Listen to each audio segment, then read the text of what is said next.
Hello everyone and welcome to the Dice Society. Today I come to you in video form to give you all an overview of the brand new Draw Steel playtest packet that went out to the backers last Friday.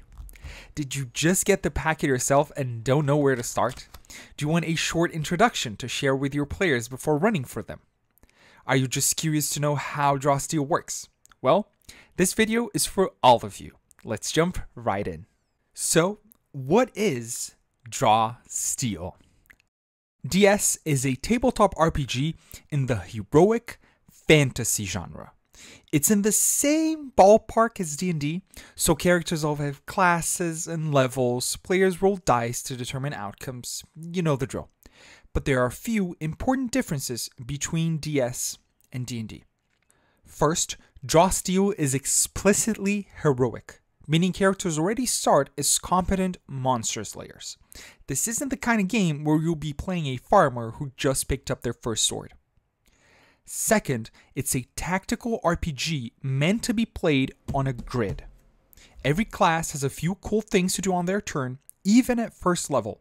Positioning matters. Teamwork is vital. No I swing my sword and pass turns here. And third, DS is designed to be cinematic, so every ability is evocative and visual. Additionally, like movie heroes, characters don't have to track torches, stop to rest all the time, or even worry about rations. This isn't an OSR game. To summarize, Draw Steel is a heroic, tactical, cinematic fantasy TTRPG. If this is your cup of tea, let's talk a little bit about the main mechanic of the game, the power roll. The core resolution mechanic of D&D is the D20. In Draw Steel, we have 2d10, dubbed the power roll. Much like in every D20 game, you'll be rolling these dice, adding them up, and then factoring in any extra bonuses like characteristics and skills. Unlike in D&D, however, you won't be comparing your result to a numerical difficulty value. In this game, there are outcome tiers. An 11 or lower is a tier 1 result, a 12 through 16 is a tier 2 result, and a 17 or higher is a tier 3 result. Natural 19s and 20s are crits, so a tier 3 with a cherry on top. What each tier means depends on what you're trying to do. For combat abilities, tier 1 results do a little damage, but nothing more, while going all the way up to tier 3 gets you a bunch of damage, plus a powerful effect determined by the ability. Notice how this means you can't miss attacks.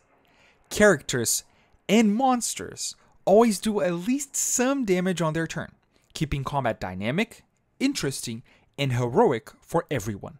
Oh, and in combat, rolling a crit awards you a full extra action, so do pray for those. Now, when we're talking about resistance rolls, you're trying to avoid a nasty effect, so the order is reversed. A tier 3 means you suffer minimal impact, while a tier 1 means you're screwed.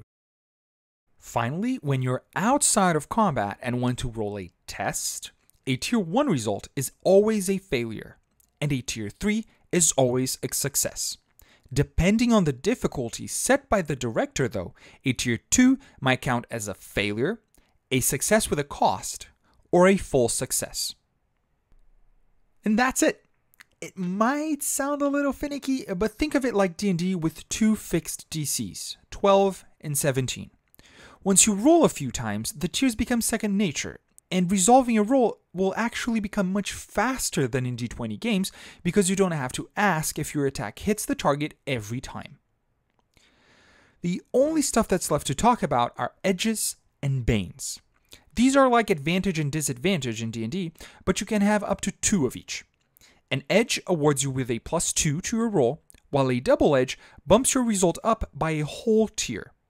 Banes work in reverse, that is, a -2 for a single and a tier downgrade for a double.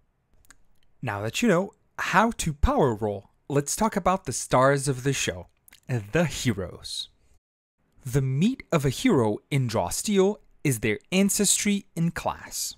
The game is packed full of fantasy ancestries, from the beloved classics like elves, dwarves, and humans to the more exotic, like Revenants, Memenek, and Hakan. As for classes, the packet comes with 5 of the game's upcoming 9.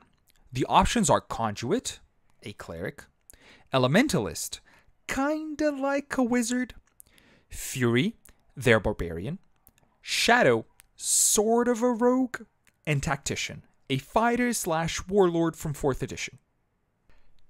But don't let my analogies fool you. These classes work super differently from D&D, with Shadows being able to use Black Ash sorcery to poof away, Furies getting stronger as they accumulate rage, and Tacticians allowing their allies to attack outside of their turns. The coolest thing about classes, though, are heroic resources. In this game, your most powerful abilities require you to spend some resource that you can only get back through combat.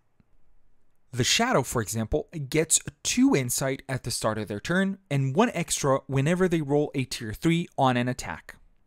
Then, once they have 5 insight, they can spend it to use something like Quickness, an ability that lets them attack twice instead of once on their turn.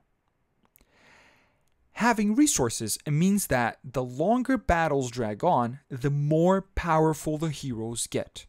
This is a big incentive for heroes to keep fighting instead of going back home. No more 5-minute adventuring days. No more saving up spell slots that go unused. Besides heroic resources, most aspects of the character sheet will feel familiar to D20 players. Might, agility, reason, intuition, and presence are the characteristics you'll be adding to your power rolls. Stamina is your measure of health, and skills are like proficiencies, adding +2 to your tests. The new stuff are stability, which reduces how many squares you move when your force pulled or pushed, victories, which count how many battles you've won and become extra heroic resources once combat starts, and recoveries, which allow you to recover some stamina when you're running low.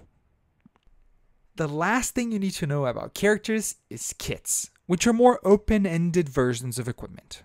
Like, when choosing a kit, you don't get a battle axe or a warhammer. You just get a heavy weapon that you can flavor however you want. What's cool about kits is that besides some bonuses, they all give you a special ability. Raiders get a shield bash, snipers can take a patient shot, and blood pacts can use drain. Once you do go into combat and start using these cool abilities, you notice a couple of other draw steal innovations. The first is the initiative system itself, where initiative bounces from side to side, but players can freely decide in which order they'll go. Another cool piece of tech are maneuvers. While D&D's bonus actions live in a weird limbo of useful for some and useless for others, all characters in Draw Steel have cool things to do with their maneuvers. So your turns will have a familiar structure, with an action, a maneuver, and a move, plus an off-turn trigger.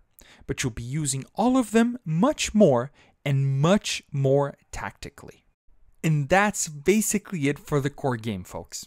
Of course, there's a lot more, like negotiations, titles, and all sorts of cool player options, but I can cover those in future videos. I hope you liked this video, and if you did, subscribe to the channel and to my mailing list. The link is in the description. See you all next time. Thank you very much, and goodbye.